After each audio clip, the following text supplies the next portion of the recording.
আজকে আপনাদের জন্য যে রেসিপিটা আমরা নিয়ে এসেছি সেটা হলো সোয়াবিনের চপ বা সোয়াবিনের পকোড়াও আপনারা বলতে পারেন। এই রেসিপিটা বানানোর জন্য আমরা প্রথমে সোয়াবিন জলে ভিজিয়ে রাখবো খানিকক্ষণ, তারপরে আদা আর কাঁচা লঙ্কা কিছুটা বেটে নেব আর আলু সেদ্ধ করে নেব। এবার সোয়াবিনগুলোকে ভালো করে একটু চটকে নিতে হবে যাতে সোয়াবিনগুলো বেশ নরম সফট হয়ে যায়, এবং তার মধ্যে আমরা এবার দিয়ে দেবো আস্তে আস্তে সেদ্ধ আলুটা, এবং সেদ্ধ আলুটাকে দিয়ে সেটাকে ভালো করে চটকে আমরা মেখে নেব।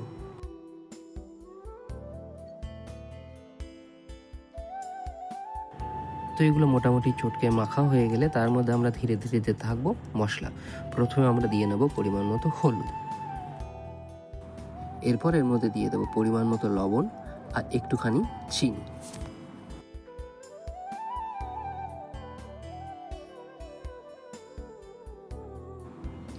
তারপর এর মধ্যে যে আদা আর লঙ্কাটা পেস্ট করে রেখেছিলাম সেটা ঢেলে দেবো।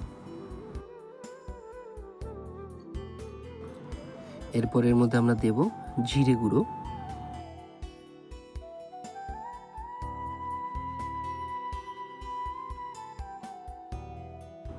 তারপর এর মধ্যে আমরা দিয়ে দেবো পরিমাণ মতো ধনিয়া পাউডার, এরপর এর মধ্যে পরিমাণ মতো দিয়ে দেবো ব্ল্যাক পেপার বা যেটাকে আমরা অনেকেই বলি কালি মির্চ। তারপর এর মধ্যে দিয়ে দেবো পরিমাণ মতো কাশ্মীরি লঙ্কার গুঁড়ো।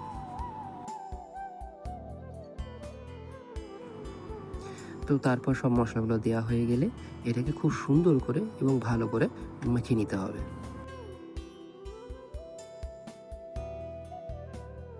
এরপর সব মশলাগুলো দিয়ে এটা মাখা হয়ে গেলে এর মধ্যে একটু দিয়ে নিতে হবে কর্নফ্লাওয়ার, এবং কর্নফ্লাওয়ার দিয়েও কিন্তু সেটাকে খুব সুন্দর করে আবার মেখে নিতে হবে।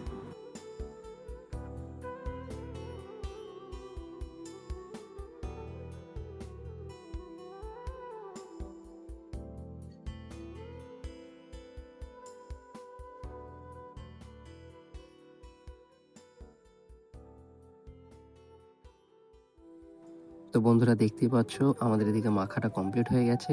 এবার আমরা কড়াইয়ে তেল গরম হতে দেবো আর এদিকে আমরা বেসনটা গুলে নেব। ঠিক আছে, যে বেসনের মধ্যে চুবিয়ে আমরা ওই সোয়াবিনের পকোড়াগুলোকে এক এক করে তেলের মধ্যে ছাড়বো।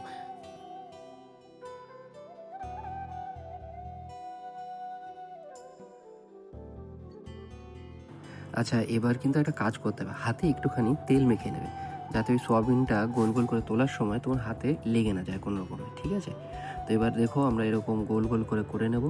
করার পর আমরা এটা বেসনের মধ্যে ভালো করে ডিপ করে নেব। ঠিক আছে, ভালো করে পুরো গাটায় বেসন মাখিয়ে নেব, এবং তারপর তেলটা গরম হয়ে যাবে ততক্ষণে। তারপর আমরা তেলের মধ্যে একটা একটা করে এরকম ছাড়তে থাকবো।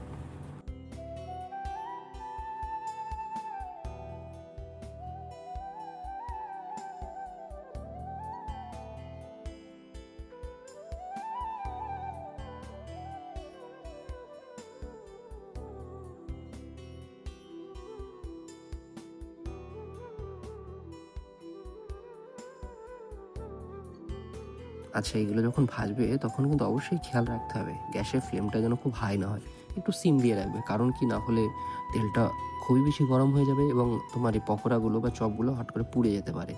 এবং ধীরে ধীরে অবশ্যই এগুলো টুকটুক করে নাড়তে থাকবে।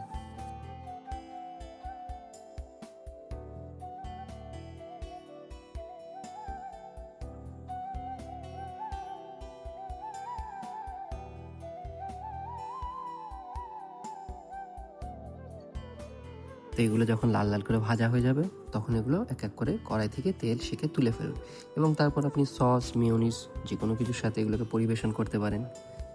তো বন্ধুরা, দেখলে খুব চটপট এবং অল্প সময়ের মধ্যেও তোমরা এরকম একটা ক্রিস্পি নাস্তা বানিয়ে ফেলতে পারো। রেসিপিটা ভালো লাগলে অবশ্যই আমাদের কমেন্ট করে জানাবে, অবশ্যই আমাদের ভিডিওটা লাইক করবে, আর নতুন হলে আমাদের চ্যানেলটা সাবস্ক্রাইব করে দাও।